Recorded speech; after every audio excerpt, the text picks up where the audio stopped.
Diceritain seperti apa sih awal ceritanya sampai bisa ya jadi orang gitu ya, bisa dibilang di momen spesial adalah orang di balik itu ada Karenzi. Oke, jadi kan kalian mungkin udah banyak lihat kalau aku tuh beberapa kali bikinin baju Lesti untuk penampilannya di panggung maupun di TV. Dan kebetulan aku manggilnya Dede aja ya. Dede itu cocok sama desain-desain aku. Selain itu secara karakter atau ngobrol itu juga nyambung. Jadi Dede itu tipenya kalau dia udah nyaman secara karakter sama satu orang, dia pasti udah malas pindah-pindah gitu kan. Selain itu kebetulannya alhamdulillahnya secara desain itu cocok. Jadi kayaknya kalau Dede bikin baju tuh dia nggak perlu terlalu bilang mau baju kayak apa gitu. Dia hampir 90% tuh nyerahin aja ke aku gitu. Paling kalau mau minta revisi tuh dikit-dikit.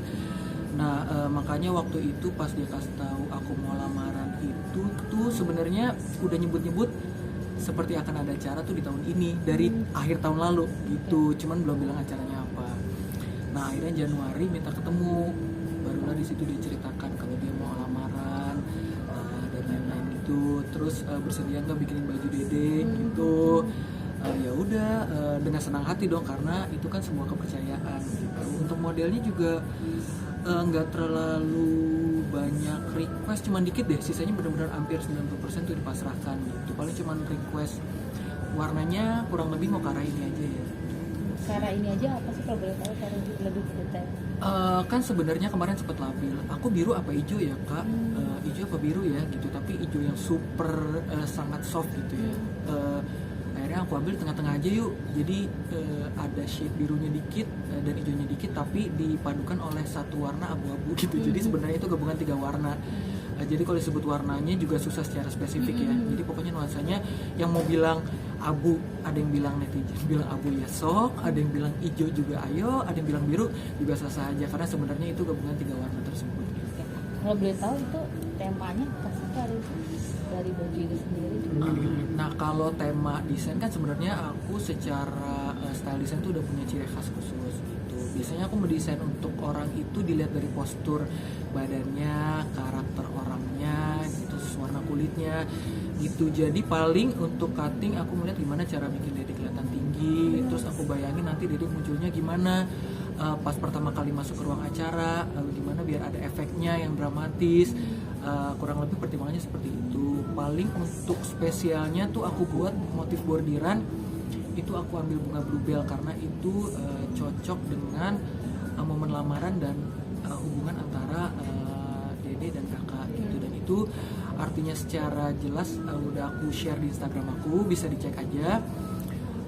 Nah paling itu aja sih yang bikin itu spesial dan beda dari mungkin baju orang lain gitu, karena ada sentuhan yang ada filosofinya di baju itu.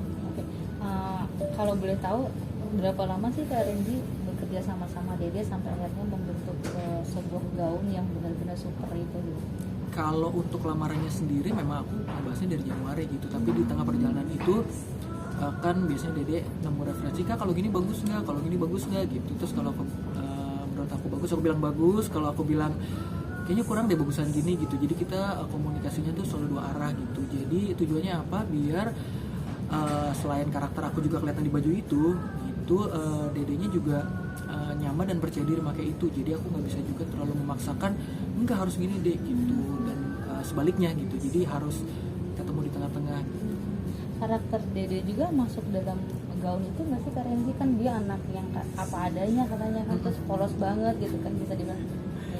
Sebenarnya kan emang Dede hampir selalu hari-harinya tuh ataupun penampilan di panggung jarang pakai sesuatu yang nomor 8 heboh atau terlalu bling-bling gitu, karena emang bukan karakternya. Cuman emang untuk lamaran ini emang Dede sadar bahwa dia harus tampil beda gitu, karena ini acaranya spesial dan insya Allah sekali seumur hidup ya.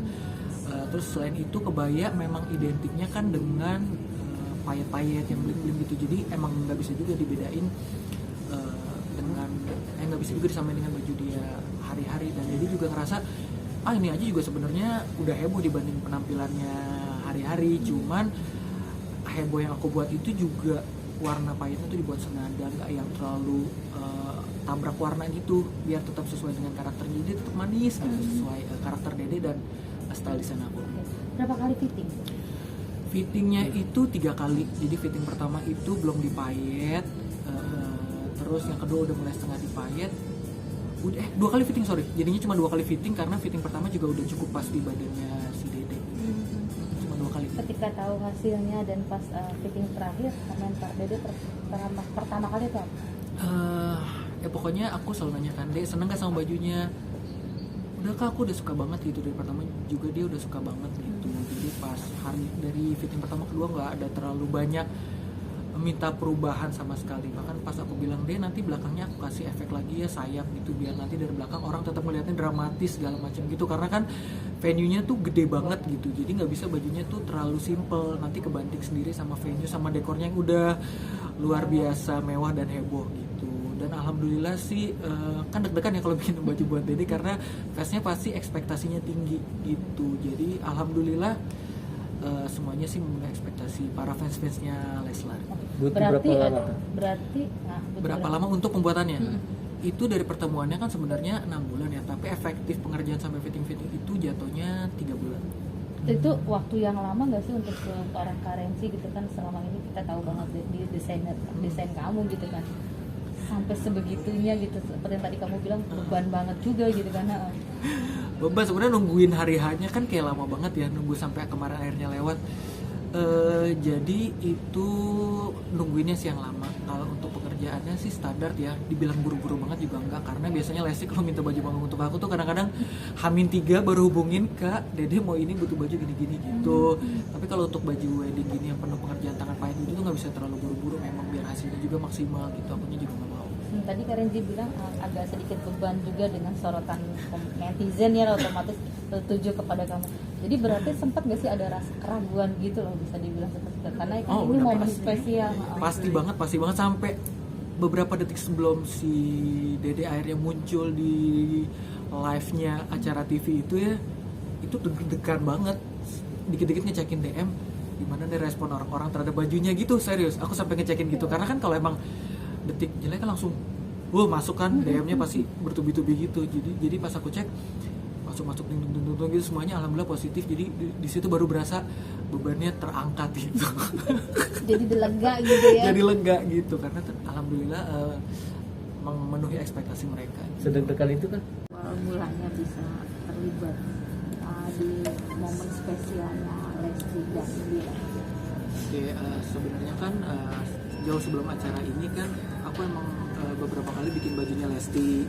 Stop, berat. Bagus Kencengin nggak dikit kalau suaranya. misalnya maskernya dilepas? Iya, kencengin dikit suaranya. Nanti Karenzi pakai dulu nih. iya. Sempat ada perasaan Karenzi Oh, yang iya. maju apa mundur nih, maju apa mundur gitu ketika ngambil. Ya sebenarnya bukan untuk siapa aja sih, kayak kemarin kan kebetulan aku juga bikinin buat Aurel gitu kan, untuk salah satu acara juga sama aja rasanya tuh memenuhi ekspektasi mereka nggak gitu. Karena sebenarnya aku orang yang nggak terlalu peduli ya, pasti balik lagi kita nggak mungkin bikin bahagia semua orang gitu. Tetap kebahagiaan kliennya adalah yang utama. Kalau mereka udah suka baru deh keduanya aku pikirin sesuai ekspektasi para penggemarnya atau enggak gitu. Jadi itu nomor 2. Tapi ya kalau emang ada yang masuknya komentarnya miring kan, baju show pasti ada. Kayak kemarin contoh baju show deh, walaupun 90% suka pasti ada misalnya 10% yang nggak suka kayak gitu. Sebenarnya udah ya udah biasa aja gitu. Yang penting tetap ya udahlah, yang penting Lestinya suka. Jadi ya beban lah kalau nungguin komentarnya mereka, jujur beban itu. Ya kalau emang itu pasti akan berlalu dengan sendirinya, tapi kalau emang ya tetap saya mengharapkan respon yang positif dari mereka. Nah, untuk next ini mungkin terakhir, next acara